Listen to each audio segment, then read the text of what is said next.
열린교회 성도 여러분 안녕하세요. 이 시간에 2020년 12월 4일 하나님의 말씀 묵상을 함께 하도록 하겠습니다. 오늘 우리가 나눌 말씀은 역대하 25장 14절에서 28절의 말씀입니다. 제가 읽도록 하겠습니다. 아마샤가 에돔 사람들을 죽이고 돌아올 때에 세일 자손의 신들을 가져와서 자기의 신으로 세우고 그것들 앞에 경배하며 분향한지라. 그러므로 여호와께서 아마샤에게 진노하사 한 선지자를 그에게 보내시니 그가 이르되 저 백성의 신들이 그들의 백성을 왕의 손에서 능히 구원하지 못하였거늘 왕은 어찌하여 그 신들에게 구하나이까 하며 선지자가 아직 그에게 말할 때에 왕이 그에게 이르되 우리가 너를 왕의 모사로 삼았느냐 그치라 어찌하여 맞으려 하느냐 하니 선지자가 그치며 이르되 왕이 이 일을 행하고 나의 경고를 듣지 아니하니 하나님이 왕을 멸하시기로 작정하신 줄 아노라 하였더라. 유다왕 아마샤가 상의하고 예후의 손자 여호아하스의 아들 이스라엘 왕 요아스에게 사신을 보내어 이르되 오라 서로 대면하자 한지라. 이스라엘 왕 요아스가 유다 왕 아마샤에게 사람을 보내어 이르되 레바논 가시나무가 레바논 백향목에게 전가를 보내어 이르기를 내 딸을 내 아들에게 주어 아내로 삼게 하라 하였더니 레바논 들짐승이 지나가다가 그 가시나무를 짓밟았느니라. 내가 에돔 사람들을 쳤다고 내 마음이 교만하여 자긍하는도다. 내 궁행하나 있으라. 어찌하여 화를 자초하여 너와 유다가 함께 망하고자 하느냐 하나. 아마샤가 듣지 아니하였으니 이는 하나님께로 말미암은 것이라. 그들이 에돔 신들에게 구하였으므로 그 대적의 손에 넘기려 하심이더라. 이스라엘 왕 요아스가 올라와서 유다 왕 아마샤와 더불어 유다의 벳세메스에서 대면하였더니 유다가 이스라엘 앞에서 패하여 각기 장막으로 도망한지라. 이스라엘 왕 요아스가 벳세메스에서 여호아하스의 손자 요아스의 아들 유다 왕 아마샤를 사로잡고 예루살렘에 이르러 예루살렘 성벽을 에브라임 문에서부터 성 모퉁이 문까지 400규빗을 헐고 또 하나님의 전 안에서 오벳 에돔을 지키는 모든 은금과 그릇과 왕궁의 재물을 빼앗고 또 사람들을 볼모로 잡아가지고 사마리아로 돌아갔더라. 이스라엘 왕 요아스의 아들 요아스가 죽은 후에도 유다 왕 요아스의 아들 아마샤가 15년간 생존하였더라.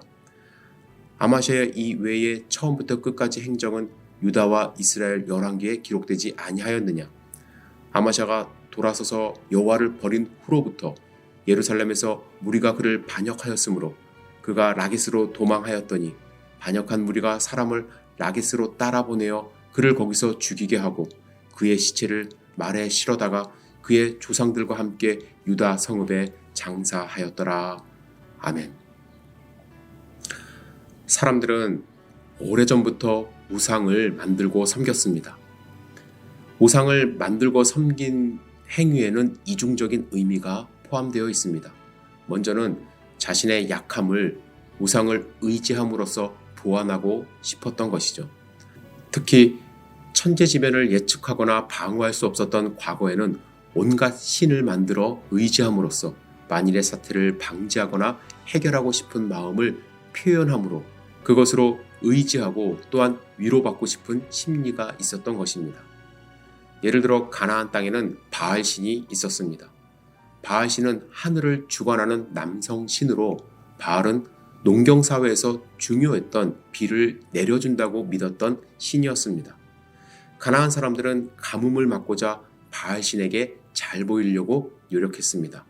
그들은 바알을 음란한 행위로 자극하면 그가 흥분하여 비를 내려준다고 생각했기 때문에 바알을 숭배하는 제사는 무기들이 등장하며 춤을 추고 결국에는 몸에 피를 내는 자극적인 행위도 서슴지 않았습니다.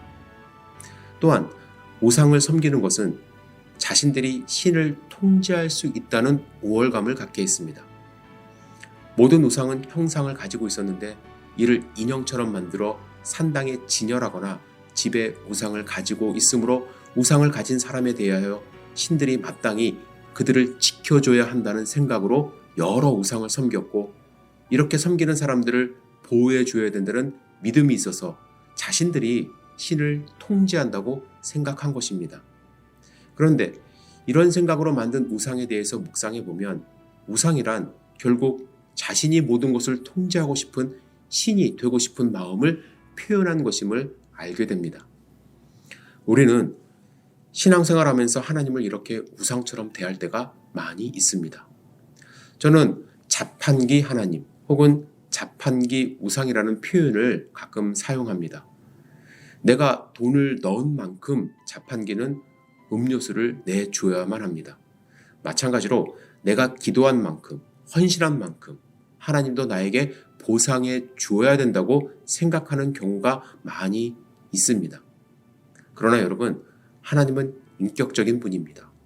기계적인 우상이 절대로 아닙니다. 내 마음대로 조정할 수 있는 분이 아닙니다.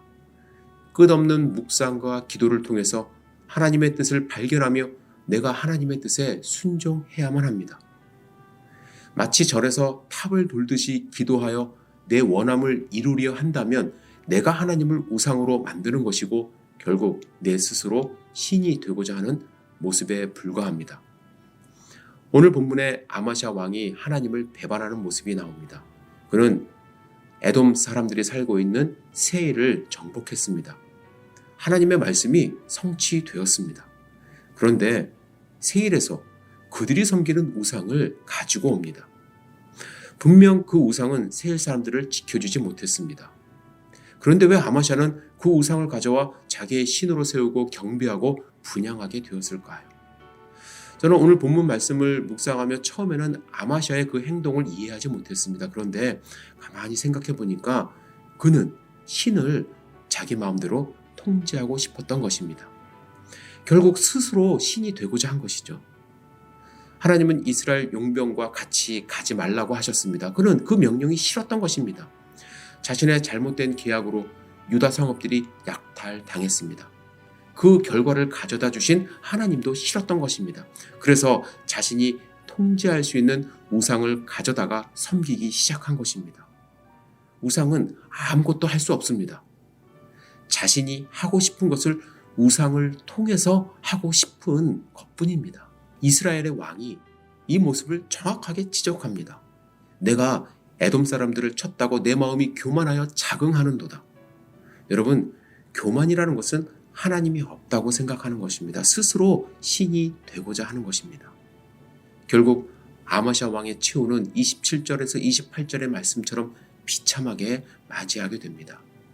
여러분, 살아계신 하나님을 믿으시나요? 전능하신 하나님을 믿으시나요?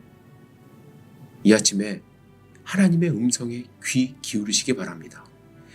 내 말을 들어주는 하나님이 아니라 하나님의 음성에 귀 기울이고 순종하는 하나님의 백성들 되기를 주님의 이름으로 축복합니다.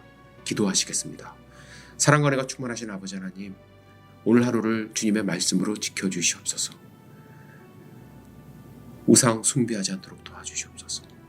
내 스스로 우상을 만들지 않도록 인도하여 주시옵소서. 하나님을 우상처럼 대하지 않도록 도와주시옵소서. 하나님께 순종하는 하나님의 백성 될 수 있도록 축복하여 주시옵소서. 오늘 하루를 지켜주실 것을 믿습니다. 예수님의 이름으로 기도드렸사옵나이다.